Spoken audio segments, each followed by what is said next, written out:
officially, and in my own opinion, as a mother who has lost both a daughter and a granddaughter to domestic violence, I know firsthand the unimaginable pain of losing a child in a horrific way. And the Casey Anthony case is one of the greatest injustices, you know, that we have in recent history. A 2-year-old child, she was disregarded like she was nothing. And the person who should have fought for her and protected her and sought justice for her, I'm sorry, in the name of her instead lied. She manipulated people and she walked away free. And I tell you what, for 13 years, I have grieved for my daughter and my granddaughter. I've carried the weight of their loss every single day. And for 30 years as a survivor of domestic violence, I have witnessed true survivors like the ladies who are here talking to me, women who have suffered immense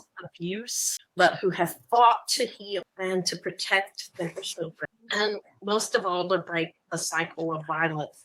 And I will say this, Casey Anthony is not. Survivors do not go out partying while their children are missing. Survivors do not spin stories and change narratives to suit their own little imagination.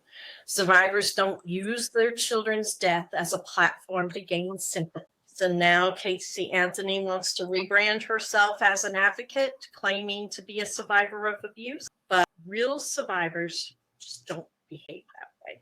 Between her jailhouse confessions, her internet searches, her endless lies, they all tell a very different story than the one she's trying to sell the public. So here at Break the Silence Against Domestic Violence, we stand for truth and justice and accountability, and we amplify the voices of true victims and survivors, and we fight for those who have been silenced. And Kaylee Anthony never had a voice in that courtroom, and her memory deserves more than the exploitation that is continued to be out there, and her name has to endure. So this case is not just a legal failure, it was a moral failure. And as an advocate and survivor and a grieving mother, I will continue to stand against those who are exploited by their identity, the real victims that have their identity only used for gain, like Kaylee's. And justice for Kaylee was denied in that courtroom, in my opinion, but